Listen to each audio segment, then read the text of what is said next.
Die neuen Photovoltaikmodule sind da. Sie überlegen sich selber mit Eigenenergie zu versorgen, eine eigene Photovoltaikanlage auf das Dach zu packen, mit 300 Watt Modulen, 350 Watt Modulen?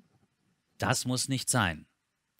Dieser Mann ist der Chef der Vereinigten Europäischen Solarindustrie. Es kommen neue Module. Denken Sie an 500 Watt. Photovoltaikmodule aus China? Das war gestern.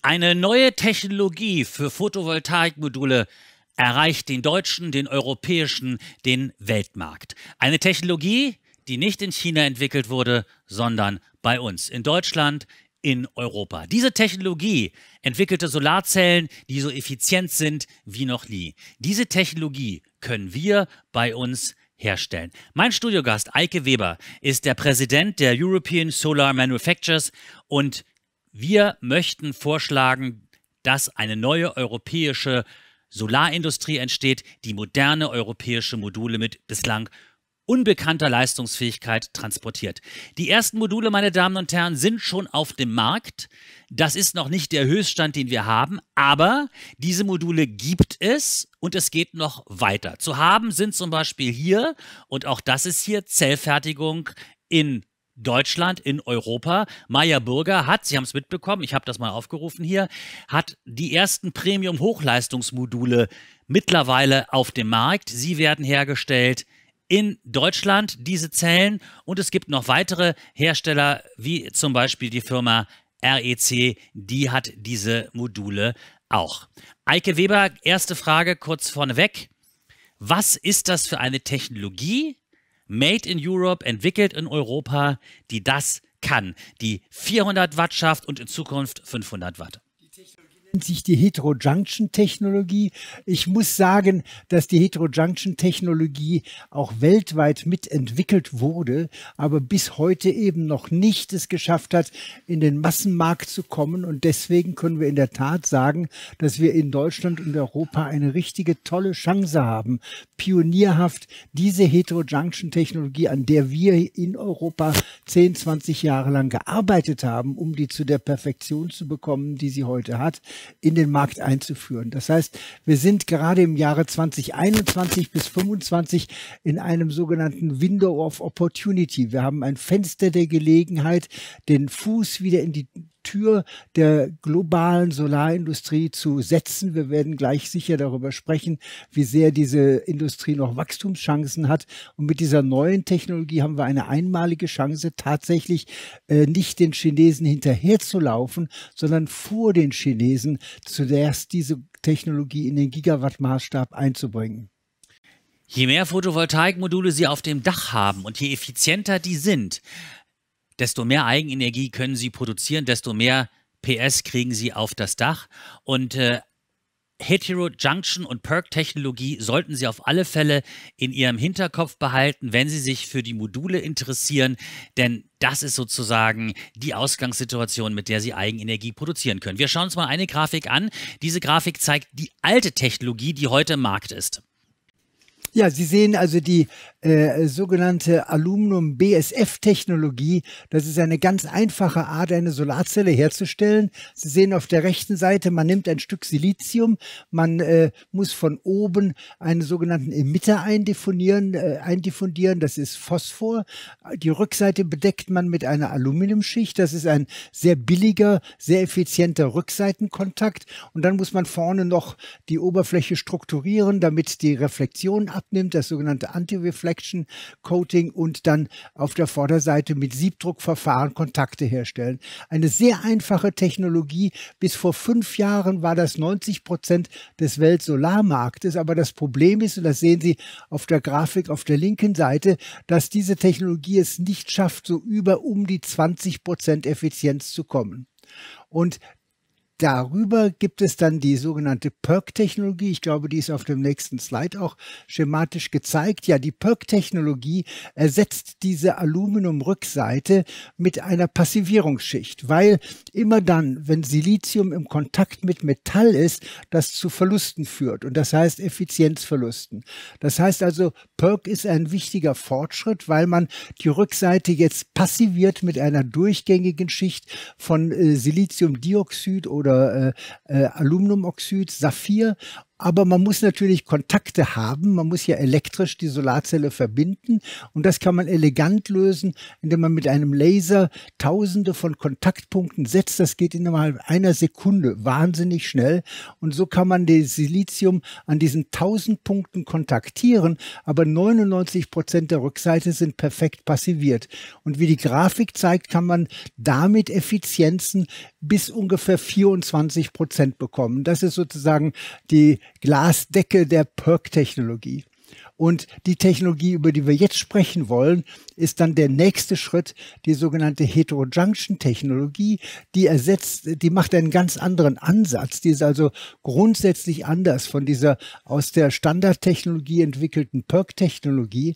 Und wir haben dann auf beiden Seiten dieses Silizium-Wafers eine Schicht von amorphem Silizium und können dadurch die Kombination beste Passivierung mit bester Kontaktierung erreichen, denn dieses amorphe Silizium lässt sich auch dotieren. Das heißt, man kann einen elektrischen Kontakt machen, aber gleichzeitig ist das kristalline Silizium des Wafers nur im Kontakt mit amorphem Silizium, und zwischen Silizium und Silizium gibt es natürlich keine Ladungsträgerrekombination, keine Verluste. Und daher sind diese Heterojunction-Zellen in der Lage, die Effizienzrekord aufzustellen. Der heutige Effizienzrekord über 27% ist mit Heterojunction-Technologie erzielt worden. Das heißt, wir kommen über die 24% der PERC-Technologie hinaus.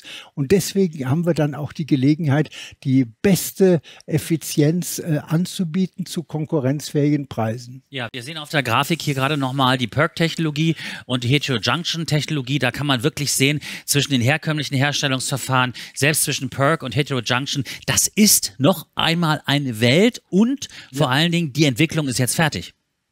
Nein, also wenn wir dann diese Heterojunction-Technologie haben in 5 Jahren, erwarten wir, dass wir noch weitergehen können, ist auch auf der Grafik angedeutet. Dann gibt es noch Möglichkeiten, dass wir zum Beispiel eine sogenannte Tandemzelle herstellen, wo wir oben auf die Silizium-Solarzelle eine zweite Zelle aus einem anderen Material machen. Aber wie gesagt, das werden die nächsten Technologiegenerationen sein. Das Entscheidende ist, und das ist eine Nachricht, die ich wirklich allen Hörerinnen und Hörern unserer Sendung auch zugänglich machen möchte, dass Solarzellentechnologie noch immer eine wahnsinnig aufregende und innovative Technologie ist. Das heißt, all die Forschung, die an den Instituten, wie zum Beispiel an meinem Institut, das ich in Freiburg leitete, oder auch an dem Forschungsinstitut in Frankreich von CEA INES und an anderen Forschungsinstituten geleistet wird, die ist die Basis dafür, dass wir Solarzellen immer effizienter, mit höherer Leistung und mit guten und geringeren Kosten herstellen werden. Und der entscheidende Punkt, den wir heute berichten wollen, ist eben, dass wir gerade jetzt an diesem Übergang von der zweiten Generation der PERC-Technologie zur Heterojunction-Technologie eine richtige Chance haben, in Deutschland, in Europa eine weltweit kompetitive Technologie aufzubauen, die übrigens, und das finde ich ganz wichtig, auch weltweit nachgefragt wird, weil die ganze Welt, wenn ich an Länder wie Indien denke, wenn ich an den Kontinent Südamerika denke, wenn ich an Afrika denke, wenn ich auch an südostasiatische Länder denke, die mögen nicht die Aussicht von Importen aus einem Land, und das wissen wir, das ist China, abhängig zu sein. Denn die Photovoltaik wird eine Grundsäule unserer künftigen Energieversorgung bilden. Und es wäre natürlich ganz dumm, wenn wir von einer Importabhängigkeit von Öl und Gas wechseln zu einer Importabhängigkeit von Solarzellen. Und das können wir vermeiden, wenn wir in den nächsten Jahren jetzt die Weichen richtig stellen. Die ersten Module, die schon Teile dieser neuen Technologie haben oder diese Technologie an Bord haben, sind auf dem Markt schon verfügbar. Es wird noch höhere Leistung geben, aber sie gibt es schon. Ich möchte hier anmerken, dass wir hier keinerlei finanzielle Unterstützung von den Herstellern bekommen, sondern wir haben einfach das aufgerufen, was da ist. Ich habe mal ein Bild. Die Firma REC bietet solche Module auch schon an. Meyer Burger habe ich auch gerade schon gezeigt, kann ich nochmal zeigen. Meyer Burger hat das auch. Also nehmen wir mal nur diese beiden Hersteller, die haben so etwas schon. Was ist denn heute auf dem Markt an Modulen mit dieser Technologie verfügbar?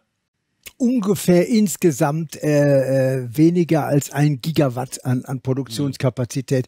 Der heutige Solarmarkt ist ungefähr 150, 170 Gigawatt Jahresproduktion und davon ist 1 Gigawatt in dieser Technologie. Und ich möchte übrigens noch erwähnen, dass die Firma REC in ihrer Anlage in Singapur, wo die schon 600 Megawatt Kapazität haben, die wurde ausgerüstet von Meyer Burger. Insofern ist das also eigentlich auch europäische Technologie, die dort in Singapur zur Anwendung kam. Was haben denn diese Module jetzt für eine Leistung? Was kann man da auf dem Markt bekommen gegenwärtig? Das geht auf die 400 Watt zu. 370 Watt ist schon nicht mehr ungewöhnlich viel. Nicht wahr? Und wir wollen dann mit weiterer Entwicklung, mit weiterer Effizienzerhöhung Richtung 500 Watt gehen. Das ist das, was wir vorhin besprochen haben. Und das wird absolut innerhalb der Möglichkeiten sein. Mal ganz simpel gefragt, wenn Zuschauer und Zuschauerinnen an Photovoltaik denken, können wir doch hier ganz klar die Empfehlung geben, Herr Weber, denken Sie an diese europäischen Module. Unbedingt, unbedingt. Allerdings ist es ja klar zu sagen, diese Technologie ist im Aufbau. Das heißt also im Jahre 2021 ist eben nur etwa 1 Gigawatt auf dem Weltmarkt verfügbar und im nächsten Jahr werden das dann etwa 2,5 Gigawatt werden. Aber in 2, 3, 4, 5 Jahren wird das ganz schnell in die Richtung 20 Gigawatt gehen und damit auch für alle Kunden verfügbar sein. Das heißt, man muss sich schon ein bisschen drum kümmern, an solche Module heranzukommen. Und kleiner Tipp von mir, es wird viel zu wenig diskutiert über die Module, über die Qualität der Module. Wir machen sehr viel über Speicher, über Batterietechnologien, aber wir reden zu wenig über die Module. Die Bürgerinnen und Bürger bekommen Angebote, wo irgendwelche Module drauf ist und das ist Gesetz und über den Speicher wird lange nachgedacht. Deshalb kann ich nur empfehlen, schauen Sie sich auch genau an, welche Module und welche Technologie dort vorhanden ist. Völlig richtig, völlig richtig. Wobei ich sagen muss, natürlich sind chinesische Module nicht durch die Bank qualitativ schlecht. Ganz im Gegenteil. Die chinesischen Module sind häufig sogar ja noch mit Produktionsanlagen gebaut worden, die aus Deutschland importiert und gekauft wurden. Und deswegen ist natürlich auch die Qualität gut. Aber das Interessante ist eben, dass wir an dieser Schwelle zu der 3. Technologiegeneration stehen. Und das ist jetzt etwas, wo wir die Nase vorne haben. Und warum werden die Chinesen das nicht so schnell einführen? Das ist eine ganz einfach zu beantwortende Frage. Die Chinesen haben intern etwa 200 Gigawatt jährlicher Produktionskapazität an der alten Standardtechnologie und der PERC-Technologie. Und für die ist es natürlich uninteressant, diese Rieseninvestitionen zu entwerten, indem sie jetzt den Kunden sagen, oh, die beste Technologie ist aber diese Heterojunction-Technologie. Das heißt also, die werden vermeiden, ihre alten Anlagen zu entwerten durch die Umstellung auf eine neue Technologie, weil sich die alten Anlagen von der Standardtechnologie zur PERC-Technologie umrüsten ließen. Ja, das heißt, da musste man nur eine andere Maschine austauschen und plötzlich hatte man statt der Standardtechnologie PERC-Technologie. Aber PERC-Technologie ist fundamental anders als diese Heterojunction-Technologie. Das heißt also, man kann nur neue Produktionsanlagen mit dieser neuen Technologie ausrüsten, aber es ist natürlich sehr schlecht, den Kunden zu sagen, wir wollen aber, dass ihr jetzt noch fleißig Module der alten Technologie kauft von uns, obwohl wir schon die neue Technologie im Angebot haben. Also das ist dieses Fenster der Gelegenheit, das Window of Opportunity. Dadurch, dass wir bisher eben leider keine große Produktionskapazität in Europa haben, können wir uns natürlich gleich an die Spitze des Zuges setzen in den neuen Technologien. Ich sollte erwähnen, außer Heterojunction gibt es auch noch eine weitere Hocheffizienztechnologie, die heißt TOPCon. Auch diese Technologie, die übrigens in meinem Institut in Freiburg entwickelt wurde, auch die wird eine Rolle spielen, aber eben erst in wenigen Jahren. Heterojunction dagegen ist schon heute im Markt und heute verfügbar. Das heißt, die Chinesen werden die europäischen Märkte nicht mit diesen neuen Modulen fluten, sondern sie werden versuchen, im Markt zu bleiben. Und man spricht ja immer von einem Momentum. Und Professor Weber hat es gerade gesagt, wir haben den Nachteil gehabt, dass wir unsere traditionelle Photovoltaikindustrie verloren haben. Aber dadurch sind wir jetzt nicht angewiesen, alte Anlagen auszulasten. Das heißt, das Ziel ist, dass wir eine neue europäische Photovoltaikindustrie aufbauen, die die Bedürfnisse auf unserem Kontinent und natürlich auch für den Weltmarkt bedient. Und darum soll es hier auch gehen. Ich möchte Ihnen mal kurz diese Folie zeigen, dass Sie wissen, mit wem Sie es genauer zu tun haben. Das European Solar Manufacturers Council, ESMC, ich habe es am Anfang der Sendung gesagt, Herr Professor Weber, ist der Versuch der europäischen Solarindustrie, dafür zu werben, zu sagen, wir müssen Produktionskapazitäten in Europa aufbauen. Sie waren lange Direktor am Fraunhofer Institut für solare Energiesysteme und meine Damen und Herren, Professor Weber wird sich nicht daran erinnern können, als ich ihn vor, glaube 10 oder 15 Jahren erste Mal interviewt habe, hat er mir schon die Entwicklung an dieser Technologie gezeigt. Ja, da haben Sie mir das können Sie sich gar nicht mehr erinnern, da haben Sie mir schon so die ersten Platten gezeigt, da haben Sie gesagt, es kommen ganz neue, effiziente und die können wir alle herstellen. Man muss ganz klar sagen, wir müssen diese Industrie aufbauen, weil wir haben diese Technologie hier entwickelt und wenn wir das nicht aufbauen, liefern wir unsere Technologie schon wieder nach Asien ab. Ja, vollkommen richtig. Und ich sage auch immer, sehen Sie, auf dem Feld der Batterien haben wir auch gesagt, wir können uns nicht auf den Import von Batteriezellen aus Asien verlassen. Wir brauchen unsere eigenen Batteriezellfabriken. Nur bei den Batteriezellen hatte Europa technisch wenig zu bieten. Dagegen bei den Solarzellen haben wir diesen technologischen Vorsprung aufgrund der intensiven Forschung der letzten 10, 20 Jahre. Und tatsächlich, und das ist auch eine Entscheidung, die Meyer-Burger getroffen hat. Meyer-Burger war ja ursprünglich eine Firma, die Ausrüstung geliefert hat für Heterojunction-Produktion, wie zum Beispiel die Firma AEC, die von denen gekauft hat. Und dann wurde eben von CEO Gunther Erfurt die strategische Entscheidung getroffen, nein, wir wollen diese Technologie nicht nach Asien liefern, sondern wir wollen sie lieber selber verwenden und selber in die Solarzellenproduktion einbringen. Das heißt also, das ist eine strategische Entscheidung, die dazu führt, dass wir in der Tat so einige Jahre bis 2025 haben, wo wir uns wieder etablieren können als einer der führenden Player im großen globalen Solarmarkt. Wir haben jetzt also ein Zeitfenster von ungefähr 5 Jahren, in dem wir agieren müssen, in dem wir diese Industrie aufbauen müssen, in dem wir die europäischen und Weltmärkte bestücken können. Und nach Corona reden wir über den Wiederaufbau der europäischen Wirtschaft. Richtig. Das wird nicht passieren, indem man mehr SUVs auf die Straße bringt, sondern das wird nur noch, und das wissen inzwischen alle, mit dem Green Deal funktionieren, indem wir CO2 einsparen, den Einkauf fossiler Brennstoffe einsparen und unsere Energie selber produzieren. Und das ist ein Markt von unglaublicher Dimension, den wir in Europa nutzen können, um bei uns Arbeitsplätze zu schaffen. Das Marktwachstum zeige ich Ihnen mal auf der nächsten Folie. Und da können wir sehen, dass jedes Jahr der Markt um 37% gewachsen ist. Seit 1992. Seit 1992 jedes Jahr.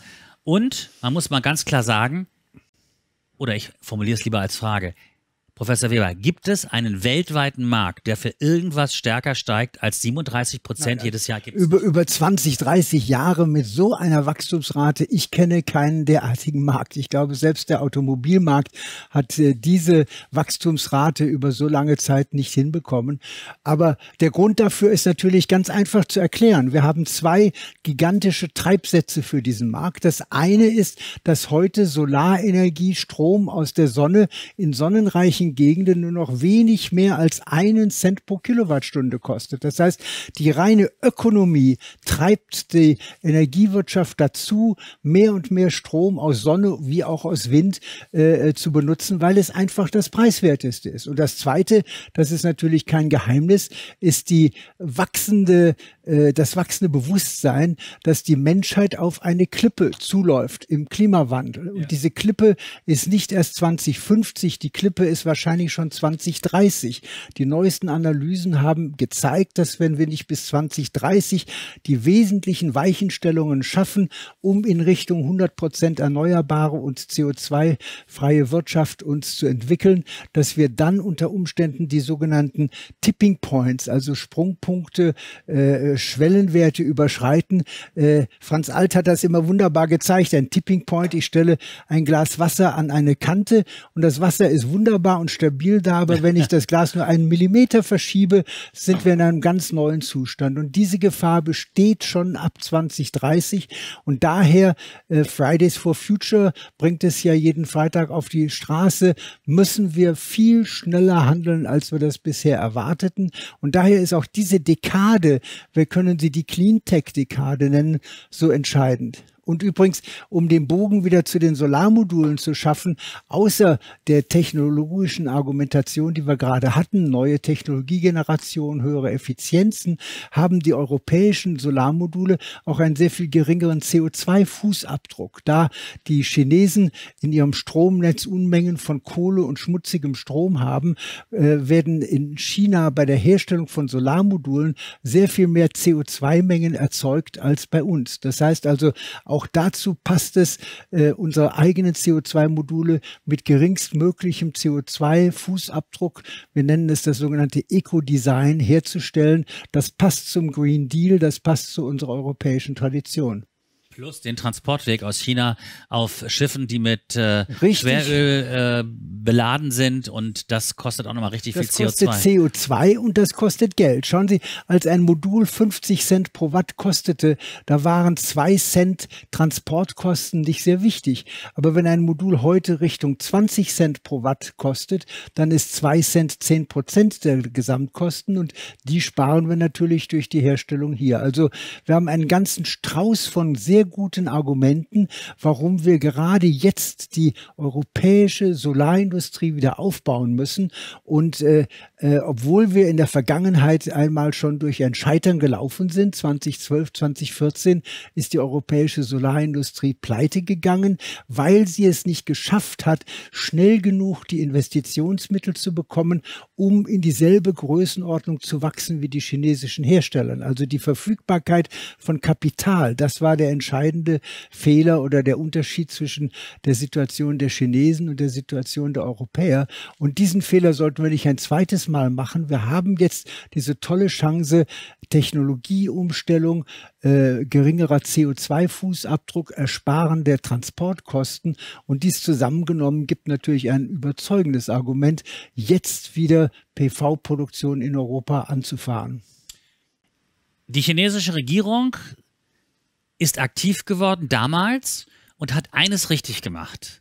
Sie hat den Aufbau einer chinesischen Photovoltaikindustrie ermöglicht, indem sie Kreditgarantien gegeben hat. Der Markt ist gewachsen, der Markt war da, das wusste man in China. Und man hat es ermöglicht, dass die Unternehmen, die eine große weltmarktfähige Produktion aufnehmen wollten, Kredite bekommen haben, indem sie dann die Produktionsanlagen kaufen konnten, übrigens auch in Deutschland.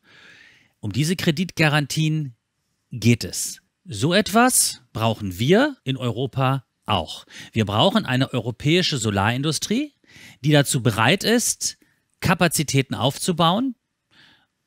Im klassischen politischen Sinne sagen wir brauchen Kreditbürgschaften. Ja, Also ich bin ein großer Freund und Fan von Kreditbürgschaften, weil sie den großen Vorteil haben, im Prinzip kosten sie dem Steuerzahler keinen Pfennig Geld, wenn die Firma, die diese Bürgschaften bekommt, tatsächlich dann floriert und erfolgreich ist. Und übrigens, die Chinesen, du hast es erwähnt, haben etwa 50 Milliarden US-Dollar an Kreditbürgschaften bereitgestellt, um ihre PV-Industrie aufzubauen. Und 90% dieser Bürgschaften wurden nie gebraucht, weil die Firmen eben erfolgreich waren und die Kredite zurückzahlten. Also dieses Instrument ist ein Instrument, das keine direkten Kosten für die Volkswirtschaft und für die Steuerzahler bedeutet und im Erfolgsfall trotzdem die Arbeitsplätze schafft und dafür sorgt, weil man eben dann zinsgünstige Kredite bekommt, ganz anders als wenn eine Firma mit einer neuen Technologie zu einer Bank geht, dann reden wir für 10% oder was auch immer Kreditzinsen, aber mit einer öffentlichen Garantie reden wir über 1,5% Kreditzinsen, was natürlich eine völlig andere Rechnung ermöglicht. Nachdem man in Europa auch unter anderem durch deutsche Politik die alte Photovoltaikindustrie erfolgreich kaputt gemacht hat, in Deutschland zum Beispiel durch Reduzierung der Einspeisevergütung, massive Reduzierung der Einspeisevergütung, so schnell konnten deutsche Hersteller nicht nachziehen. Ist die europäische Solarindustrie jetzt aus Eigenkapital zu schwach, diese Produktion aufzubauen? Und genau dafür braucht es staatliche Bürgschaften. In Frankreich, Präsident Macron hat es verstanden. Er hat ja gesagt, beim internationalen Klimaschutzgipfel mit Präsident Biden, 2030 ist das neue 2050. In Frankreich ist man dabei, die ersten Bürgschaften bereitzustellen. Herr Professor Weber, wie soll das Ganze funktionieren? Wie können wir das politisch-administrativ machen? Was sind die konkreten Forderungen? Was müssen die Regierungen tun? Der erste Schritt ist wirklich die Erkenntnis, dass eine eigene europäische Solarindustrie von strategischer Bedeutung ist.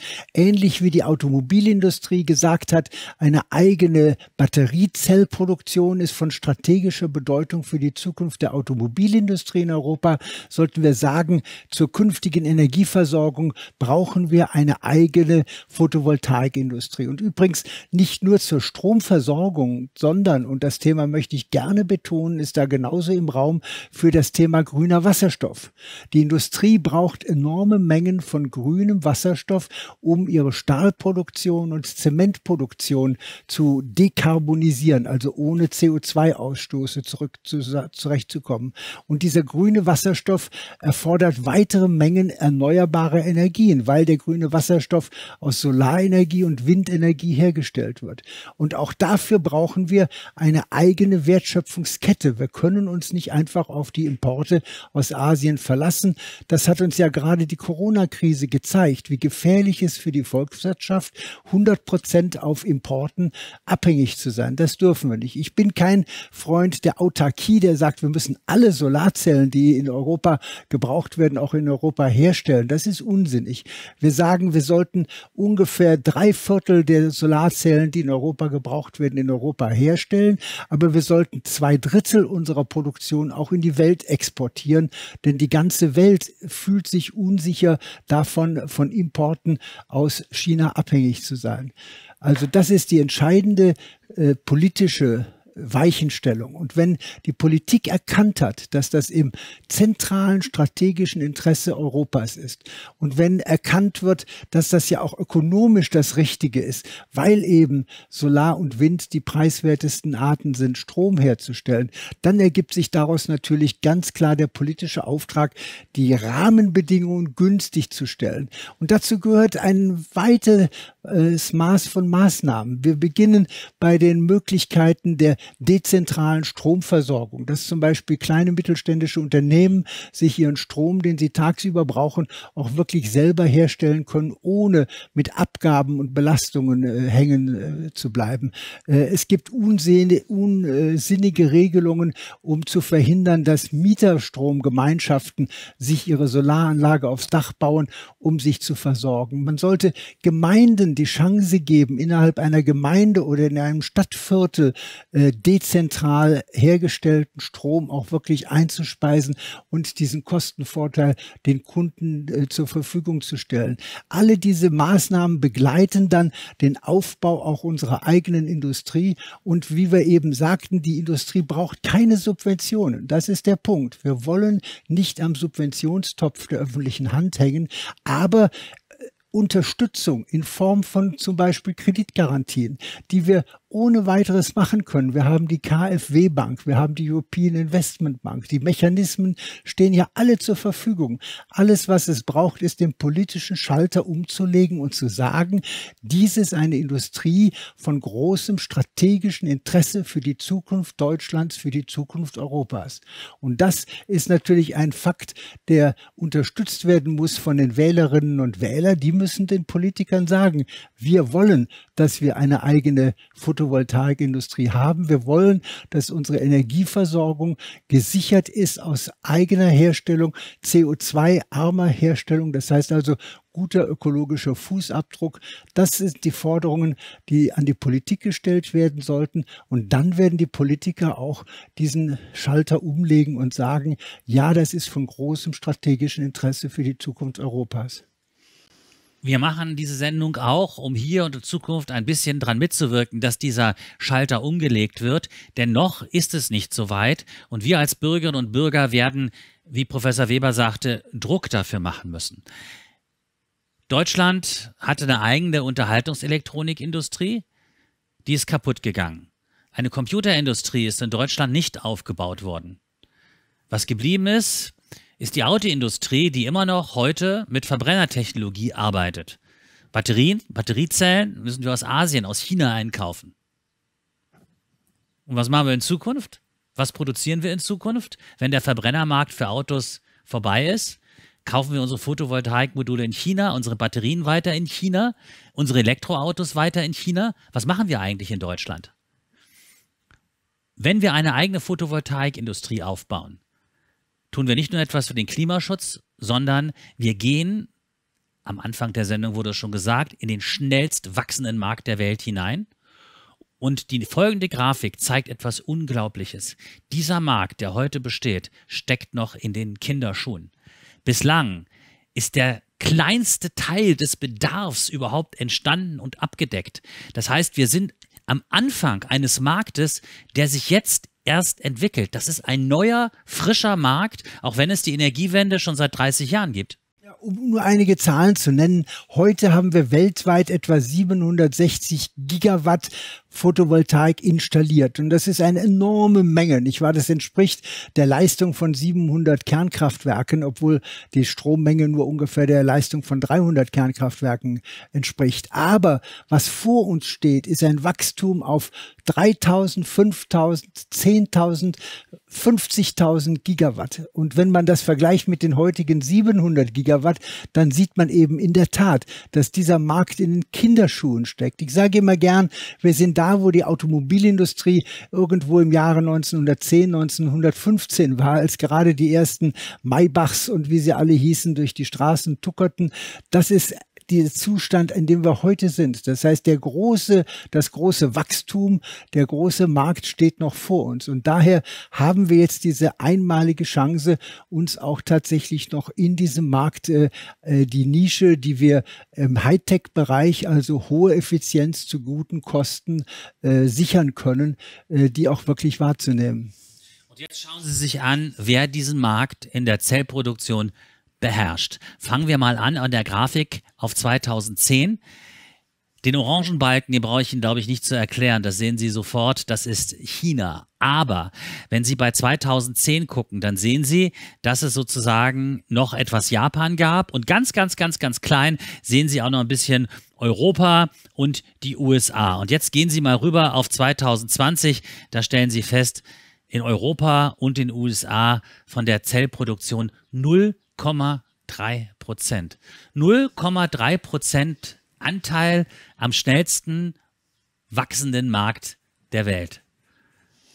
Das kann nicht sein. Ja, also es ist genau 0,4% in Europa, 0,3% in den USA, insgesamt aber weniger als das, was in Vietnam produziert wird. Das kleine Land Vietnam hat 1,1 der globalen Weltproduktion an Solarzellen und Europa und USA zusammengenommen 0,7%. Das ist meines Erachtens eine vollkommen unhaltbare Situation, wenn man wirklich akzeptiert, dass wir davor stehen, unsere gesamte Energiewirtschaft umzustellen auf emissionsfreie erneuerbare Energien. Und die zwei großen Säulen sind Sonne und Wind. Und daher müssen wir eben auch dafür sorgen, dass wir dort gut aufgestellt sind. Ich will Ihnen nur ein Beispiel nennen, wie schlecht wir im Moment aufgestellt sind. Die Europäische Gemeinschaft verteilt ja im Moment den sogenannten Resilience-Fonds. Das sind 650 Milliarden Euro für den Wiederaufbau aus Corona und hat alle Mitgliedsländer aufgefordert, Vorschläge einzubringen, welche Projekte aus diesem Fonds gefördert werden sollen. Und all diese Vorschläge wurden Ende Mai in Brüssel vorgelegt und wir haben sie analysiert. Wir haben gefunden, dass kein einziges EU-Mitgliedsland das Thema PV-Produktion an die Spitze der Wünsche setzte. Es gibt 4 Länder, Spanien, Polen, Litauen, Niederlande, die PV erwähnt haben. In Deutschland nicht ein einziges Wort zum Thema Photovoltaik für diese einmalige Chance, Fördermittel aus Brüssel in die richtigen Kanäle zu leiten. Ich finde, das ist ein totaler Skandal und das zeigt wirklich, dass das, was wir gerade besprochen haben, noch in die Köpfe der Wähler und der Politiker kommen müssen, sowohl in Brüssel als auch in den einzelnen Mitgliedstaaten. Jetzt könnten Sie sagen, der Weber und der Olle Farenski, die können uns ja so viel Grafiken hinlegen, wie sie wollen. Das Ganze entsteht einfach überhaupt nicht. Prognosen haben wir genug gehört, die stimmen alle gar nicht. Die folgende Grafik wird Sie davon überzeugen, dass dieser Markt kommt. Links haben wir die Energieproduktion 2015 und da sehen Sie die fossilen Kohle, Öl, was weiß ich alles, was es da gibt, Gas, die schwarzen, die grauen Balken und rechts sehen Sie das, was kommen muss, was kommen wird und da sehen Sie mit 69% die Solarenergie und das entwickelt sich aus 2 Gründen. Erstens, Professor Weber sagt es, wir müssen für den Klimaschutz umstellen. Es gibt dazu keine Alternative. Wenn wir es nicht machen, wird der Klimawandel die menschliche Spezies, ich sage mal, innerhalb einer Generation ausrotten. Diese Gefahr droht, wenn wir auf 3, 5 und mehr Grad kommen. Es gibt keine Alternative, Klimaschutz zu machen. Das ist übrigens mittlerweile so langsam auch der internationalen Politik klar, dass es kommen wird. Die Dekarbonisierung der Wirtschaft wird kommen. Das wird jetzt passieren. Das wird gemacht. Das alte fossile Zeitalter geht zu Ende und das darf nicht erst 2050 zu Ende gehen. Es muss 2030 im Stromsektor und 2035 im Primärenergiesektor, also für Mobilität und Wärme, zu Ende gehen. Und diese Grafik zeigt den Anteil, noch einmal 69% für Photovoltaik. Warum Photovoltaik? Weil erstens, Photovoltaik kann man überall problemlos installieren. Es ist schnell installierbar und jetzt kommt das Entscheidende, es wird die preiswerteste Technologie, Energie zu produzieren. Absolut. Die preiswerteste Technologie, Strom zu produzieren. Denn Sie wissen ja, seit dem Urknall wird Energie nicht mehr produziert. Aber das ist vollkommen richtig. Photovoltaik heute schon für unter 2 Cent pro Kilowattstunde, sehr bald in sonnenreichen Gegenden 1 Cent pro Kilowattstunde. Und das ist natürlich konkurrenzlos. Wir müssen aber eines ganz klar sehen. Es gibt enorme beharrende Kräfte der fossilen Industrie. Denn die fossile Industrie, fangen wir an mit Konzernen wie Exxon, BP, Shell und so weiter, die verdient natürlich jährlich Milliarden an der alten fossilen Wirtschaft. Und die wird mit Zähnen und Klauen diese alte Wirtschaft so lange versuchen zu verteidigen wie nur möglich. Das wird sie nicht machen und macht sie nicht, indem sie sagt, Klimawandel findet nicht statt. Nein, sie streut in sehr subtiler Weise Sand ins Getriebe, um Regelungen zu schaffen, die den weiteren Aufbau langsamer machen, um noch ein paar Jährchen zu gewinnen für die alte Industrie. Die Fachleute in den Energiekonzernen wissen alle, wo der Zug hingeht. Aber natürlich ist es für die Aktionäre und für die Vorstände mit ihren Bonusprämien interessant, vielleicht noch ein paar Jährchen länger die alte Wirtschaft weiterleben zu lassen. Aber dass die Gefahr natürlich dann für die Klimawandel umso größer wird, weil dann die Umstellungsmaßnahmen noch schmerzhafter werden, weil sie schneller gemacht werden müssen, das wird dabei außen vor gelassen. In Wirklichkeit kann man sagen, je früher wir diese Umstellung zu CO2-freier Wirtschaft einleiten, umso mehr können wir das kompatibel machen mit sozialen Zielen, mit der Wirtschaft, die Umstellung der Arbeitsplätze. All das muss heute geschehen und eben nicht erst nach 2030. Das ist die entscheidende Herausforderung. Übrigens erwarte ich nicht, dass in einer Generation, wenn wir nichts tun, die Menschen nicht mehr leben können auf der Erde, sondern es wird verflixt ungemütlich werden. Ich sage immer, ein Sturm am Jahr, der 300 Stundenkilometer Windgeschwindigkeit hat, der verdirbt dir den Tag. Ganz schön, nicht wahr? Ich weiß nicht, ob du mal die Bilder gesehen hast aus Texas. Ein Sturm mit 300 Stundenkilometer, das sieht aus wie Hiroshima oder Nagasaki. Da stehen noch ein paar vereinzelte Schornsteine und alles andere abgeräumt. Also das ist die Zukunft, die wir vermeiden sollten. Und ganz ehrlich gesagt, jeder von uns erkennt ja schon, was los ist, was der Klimawandel schon heute anrichtet bei uns. All diese Reporte über Sturzregen, über Dürre, all diese Veränderungen des gesamten Klimasystems, die wir heute schon haben. Bei uns in Deutschland kann möglicherweise sogar eine Kaltzeit entstehen, wenn nämlich unser wunderbarer Golfstrom zu stocken beginnt durch die Abschmelzen des Polareises.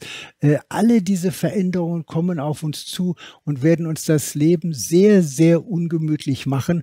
Aber heute noch haben wir die Möglichkeit, uns umzustellen, dieses Problem anzupacken, neue Jobs zu schaffen in den Zukunftstechnologien. Ich sehe immer die Umstellung, die mit dieser Energiewende, mit der Transformation der globalen Wirtschaft verbunden ist die beste Chance, neue Arbeitsplätze zu schaffen in Zukunftstechnologien, gut bezahlte Arbeitsplätze.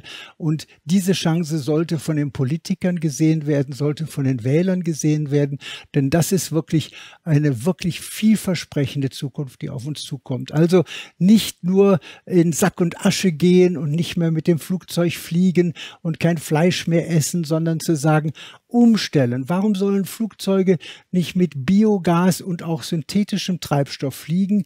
Wenn der Sonnenstrom so preiswert ist, können wir es uns leisten, synthetischen Treibstoff für die Flugzeuge herzustellen. Aber der synthetische Treibstoff sollte nicht genutzt werden, um Autos noch 10 Jahre länger mit fossilen Brennstoff zu fahren. Autos können wir heute schon auf elektrisch umstellen und den synthetischen oder Biotreibstoff für Flugzeuge reservieren. Denn dafür gibt es keine Alternative. Dort brauchen wir diesen synthetischen Treibstoff. Also ich sehe, dass die Welt in 10, 15 Jahren nach wie vor sehr angenehm für uns alle sein kann und nicht eine graue Zukunft, eine ungemütliche Zukunft. Wir werden verträglich mit der Umwelt leben. Wir werden sicher mehr Fahrrad fahren als heute. Ich bin ja auch heute mit Vergnügen hier in Berlin mit dem Fahrrad hier ins Studio geradelt. Hätte ich vor 10 Jahren im Traum nicht gemacht. Und deswegen ist das eine Zukunft, die für uns alle auch sehr attraktiv sein kann. Der ESMC setzt sich für den Aufbau einer europäischen Photovoltaikindustrie ein. Die Argumente haben Sie jetzt alle gehört. Die Technologien haben wir. Der Weltmarkt ist da. Er wächst und es gibt auch keine Alternative, bevor die Menschen sich verabschieden. Professor Weber hat es gesagt, brechen unsere ökonomischen Systeme, unsere Infrastruktursysteme zusammen, Flüchtlingsströme, unsere sozialen Systeme brechen zusammen. Wir können es anders machen. Problem, wir haben es gesagt, wir brauchen eine europäische Photovoltaikindustrie, die braucht Bürgschaften, aber das ist das Problem des ESMC. So richtig ist das bei der Politik nicht angekommen. Ja. Eigentlich hat die Politik, ich sag mal in Anführungsstrichen, gar keine Lust drauf. Ja, der Grund ist ganz einfach. Beim Thema Mikroelektronik, beim Thema grüner Wasserstoff, beim Thema Batterien gab es jeweils große Industrie, die schon existierte. Bei den Batterien war es die Automobilindustrie, bei den grünen Wasserstoff die Stahlindustrie, die sagte, wir brauchen das. Und dann reagiert die Industrie, die Politik. Im Thema Solarindustrie haben wir durch die Ereignisse, die wir geschildert haben vor 10 Jahren, keine große Industrie im Lande und deswegen nicht die politischen Lobbygroups wie die anderen existierenden Industrien inklusive der Energieindustrie. Bei der Energieindustrie ist es eine interessante Entwicklung, weil verbal Firmen wie RWE und andere sich natürlich schon umstellen wollen auf erneuerbare Energien, aber natürlich nach wie vor viel Geld verdienen durch die noch existierenden fossilen Energien. Wir kennen alle die Schlacht von RWE um die letzten Braunkohleabbaustätten, nicht wahr? Das tun die ja auch, um noch weiter an diesem Geldtopf viel Geld zu verdienen, ungeachtet davon, dass sie genau wissen, dass das natürlich keine Zukunft hat. Und deswegen müssen wir, die Wähler, die Politiker, auch die beherzte Entscheidung treffen, zu sagen, das ist strategisch notwendig, das ist wirtschaftlich das Richtige und deswegen sollten wir das als Ziel aufnehmen. Was sind denn jetzt die konkreten Forderungen des ESMC? Das heißt, man muss ja sagen, mach das, mach das, mach das, dass es nicht so allgemein klingt, sondern was müsste jetzt ganz konkret von Seiten der deutschen, von Seiten der europäischen Politik gemacht werden? Also muss ein Fonds aufgemacht werden für Bürgschaften? Ja, also ganz konkret zunächst mal in der Priorisierung. Was wollen wir zum Beispiel machen mit dem Wiederaufbaugeld, was uns durch Corona jetzt, was wir bereitstellen wollen? Da muss in die Priorisierung PV-Industrie ganz oben mit dabei sein. Bei den Regularien müssen alle Regeln, die den Zubau dezentraler Energieversorgung behindern, beseitigt werden, um die schnellstmögliche Marktentwicklung zu garantieren. Bei den Produkten, und das ist eine Entwicklung, die über die PV hinausgeht, muss das Thema Ecodesign, CO2-Fußabdruck stärker in die Politik mit einfließen. Wir wollen alle unsere Produkte mit immer abnehmendem CO2-Fußabdruck herstellen. Und das bedeutet, dass wir auch Dinge, die wir aus dem Ausland importieren, entsprechend bewerten müssen. Haben die einen hohen CO2-Fußabdruck? Gibt es in dem Land zum Beispiel schon eine CO2-Abgabe, Steuer oder Zertifikate oder auch nicht? Das muss alles in die Politik einfließen. Und dann können wir insgesamt erwarten, dass wir sehr, sehr schnell aufgrund der objektiven Marktdaten, die ja so günstig sind, wie wir sie besprochen haben, den Zubau der Photovoltaikindustrie bekommen. Aber der erste Punkt muss sein, die politische Priorisierung. In keinem der Parteiprogramme, die zur Bundestagswahl vorgelegt werden, steht das Thema PV-Industrie wieder aufbauen. Das finden wir nicht, weder bei den Grünen noch bei den anderen Parteien. Und das finde ich einen Riesenfehler angesichts der Tatsache, dass wir mit offenen Augen in diese strategische Abhängigkeit hineinkommen und angesichts der Tatsache, dass wir jetzt gerade technologisch dieses tolle Fenster der Gelegenheit, Window of Opportunity haben. Also es muss anfangen in der Politik, es muss anfangen in der Priorisierung und dann darunter kommt dann alles das, was getan werden kann, Kreditgarantien, Zuschüsse, zum Beispiel für die Erschließung von Gelände und so weiter. All das, was für andere Firmen natürlich auch gemacht wird. Stichwort Tesla in Mecklenburg-Vorpommern. Warum macht man nicht ein selbst genauso ambitioniertes Programm für die Ansiedlung von Photovoltaikindustrie? Das sind die Dinge, die gemacht werden müssen. Kurze Frage noch. Gibt es denn die Industrieakteure, die eine solche Industrie aufbauen könnten? Wir haben gerade Meyer Burger erwähnt, wir haben REC erwähnt, wir haben die tapfere Aleo, die hier in Prenzlau produziert. Sind die nicht zu klein, um eine solche europäische Industrie wieder initiieren zu können? Das ist eine hervorragende Frage. Und das Interessante ist, dass es tatsächlich in den letzten 1,5 Jahren gelungen ist, eine Vielzahl von Industrieprojekten aufzubauen. Es gibt eine sogenannte sogenannten Solar Manufacturing Accelerator Initiative. Die wurde gestartet vom Verband Solar Power Europe zusammen mit unserem Verband, diesem European Solar Manufacturing Council und noch 3 weiteren Partnern. Und dort wurde schon im März der EU-Kommission die 10 vielversprechendsten Projekte vorgestellt, die allesamt gigawattskalige PV-Herstellung im Auge haben. Darunter war Meyer Burger natürlich auch eines dieser Projekte. Das heißt also, wir haben tatsächlich das Portfolio der Projekte, die Technologie, die Investoren stehen in den Startlöchern bereit. Wir brauchen nur die richtigen Zeichen von der Politik. Denn selbst Investoren, Privatinvestoren werden natürlich davon beeinflusst, ob sie sehen, ja, PV-Zubau steht oben in der Priorisierungsliste der Politik, oder sie sehen, wie es heute der Fall ist, Photovoltaikindustrie steht überhaupt nicht in den Planungen der Regierungen, in den Planungen der Europäischen Kommission. Das heißt also, alleine diese Priorisierung, von der ich dauernd spreche, würde auch Privatgeld, Investorengeld locker machen. Es sollte attraktiv werden, an die Börse zu gehen, sodass die Anleger sagen, oh, endlich können wir wieder Geld anlegen in eine Firma, die Solar baut, aber die jetzt auch wirklich mit der modernen Technologie eine große Erfolgschance hat und nicht nur hinter den Chinesen herrennen muss, wie das in der Vergangenheit auch zum Teil oder auch 100%ig gescheitert ist. Das ist wirklich das, was wir haben müssen, was wir haben können. Die Industrie, die Technologie steht bereit, aber wir brauchen die politische Weichenstellung. Vielen Dank, Professor Weber, dass Sie zu uns ins Studio gekommen sind. Ich, meine Damen und Herren, habe an Sie eine Bitte. Erstens, verfolgen Sie unsere Berichterstattung zu diesem Thema weiter. Wir werden verstärkt ab Herbst dieses Thema breiter in unseren Sendungen auf unseren Kanälen fahren. Verfolgen Sie es und vielleicht haben Sie auch die Möglichkeit, es weiter zu verbreiten. Das Zweite, sollten Sie vor der Entscheidung stehen, Photovoltaikmodule, eine Anlage zu errichten, schauen Sie nach der modernen Heterojunction-Technologie. Schauen Sie, welche Anbieter es Made in Europe gibt. Damit morgen Photovoltaikmodule Made in China von gestern sind. Vielen Dank für Ihre Aufmerksamkeit.